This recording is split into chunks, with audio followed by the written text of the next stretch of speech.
Agora, o item 1.4.2 fala cabe ao trabalhador. O que cabe a ele?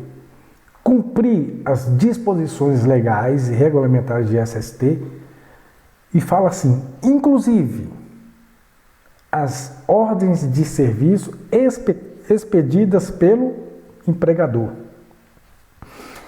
Então, a ordem de serviço que você vai editar e montar para cada função, para cada setor, essa ordem de serviço ela tem que ser bem elaborada e baseada principalmente no PPRA da sua empresa. Pega as informações técnicas do PPRA, vou dar um exemplo aqui, do carpinteiro, a ordem de serviço do carpinteiro, né, de tal setor, você já tem esse levantamento de riscos ambientais, você tem as medições ambientais.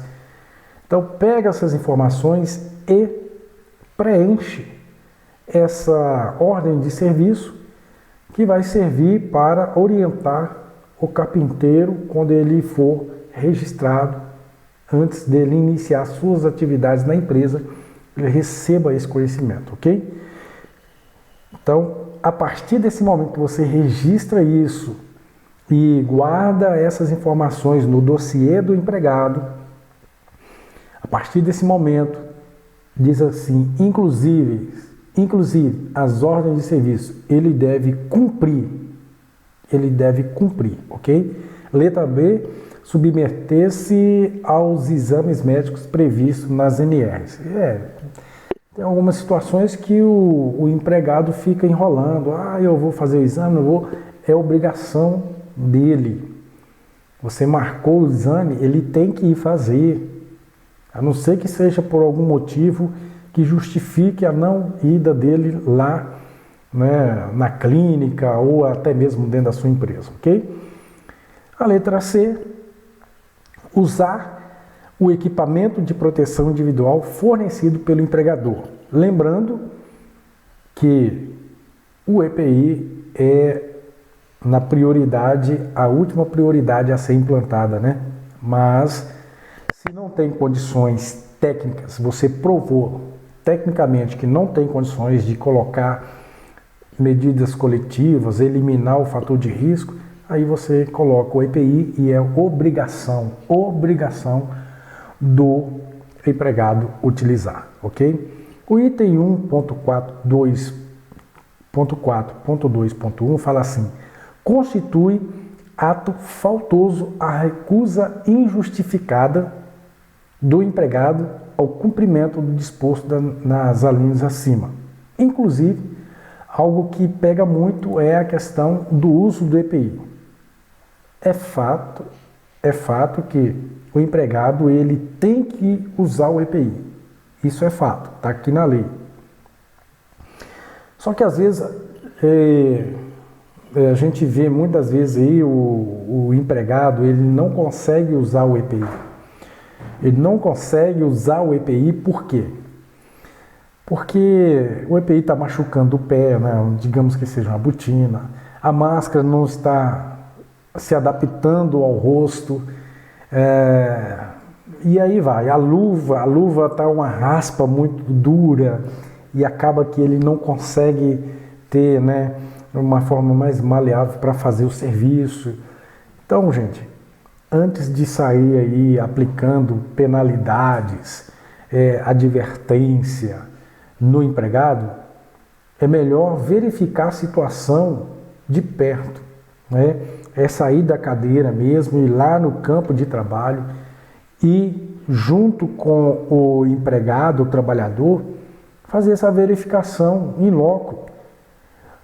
Até mesmo pedir um modelo do EPI e tentar fazer aquilo que, né, ele está ali reclamando. Então, o ato faltoso está aqui, né, na lei, né, está aqui na orientação da NR, mas antes de tomar algumas decisões, de fazer com que esse empregado seja advertido, é bom você fazer uma melhor observância aí no EPI que você, né, forneceu, ok? Retorno a dizer que a ordem de serviço é muito importante, que vai orientar, principalmente na ordem de serviço, quando fala de EPC, você escreve quais são os EPCs e lá você pode orientar que é ato faltoso a retirada do EPC, ok? Para aumentar, porque o empregado, às vezes, ele quer aumentar a produção, vai lá e retira a proteção coletiva. Vou dar um exemplo. Se ele trabalha com uma lixadeira, tem aquela proteção coletiva do disco. Para ele ter melhor habilidade para chegar nos cantos e tudo mais, ele vai lá e retira. Então, quando você elaborar bem essa ordem de serviço, você já vai colocar lá que é proibido e é um ato faltoso, para ficar bem claro para o empregado, ok? Vamos tocar o barco aqui. O item 1.4.3, né, vem trazer algo assim, vem reforçar algo sobre o direito de recusa. Direito de recusa que é muito debatido nas empresas, não é isso?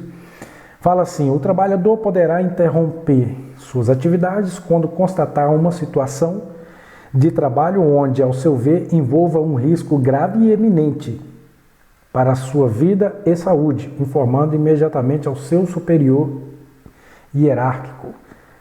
Então, às vezes, o empregado ele não vai saber pesar essa situação de risco eminente, grave e eminente, né? Mas é bom ouvir. Se houve uma reclamação, é bom ouvir. Na verdade, a gente sabe que os acidentes de trabalho às vezes acontecem por situações mínimas, né? Situações aí, digamos, bem assim, isso aqui não vai dar problema nenhum, aí acontecem os acidentes graves, né? Eu já tive situação de um funcionário cair de uma altura de 60 centímetros e ficar praticamente com o braço aleijado. Então, assim, se tem o risco, é bom avaliar. Então, ele tem esse direito de interromper as suas atividades. Aí, no item 1.4.3.1 fala, comprovada pelo empregador a situação de grave e eminente risco, não poderá ser exigida a volta dos trabalhadores às atividades enquanto não sejam aí tomadas medidas corretivas para aquela situação. Então, o direito dele é de interromper as atividades, mas também ele deve informar ao seu superior a situação.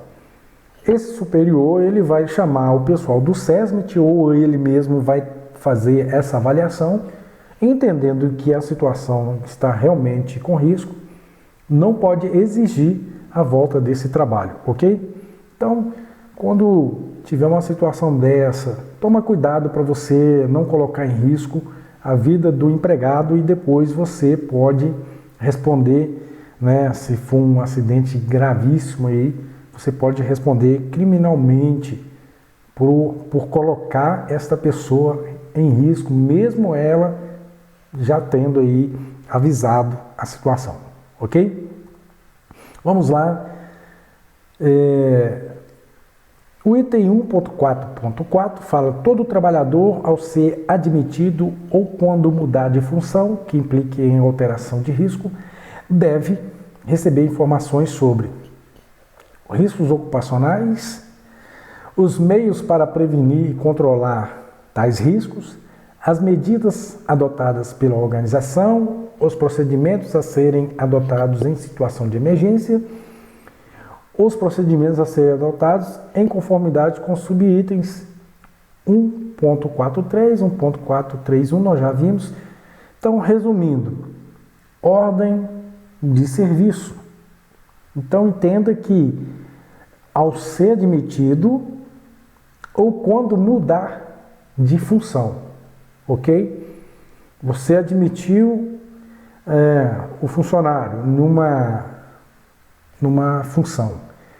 E no decorrer do tempo, ele recebeu uma promoção, mudou, então você vai colocar uma nova ordem de serviço, orientar esse empregado ou esse trabalhador para orientar todos esses itens aí, dos riscos ocupacionais, meio de prevenir, medidas adotadas e aí no tal. Esse item 1.4.3 e 1.4.3.1 é exatamente o direito de recusa, e isso você também pode e deve, orientar na ordem de serviço, ok? Vamos lá?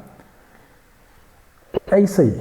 Nesse primeiro momento, nós vamos ficar até no item 1.4.4 e no próximo momento nós vamos dar sequência na orientação aí, passo a passo da NR1. É isso aí, pessoal. Aonde há segurança, há qualidade de vida. Ok? Até o próximo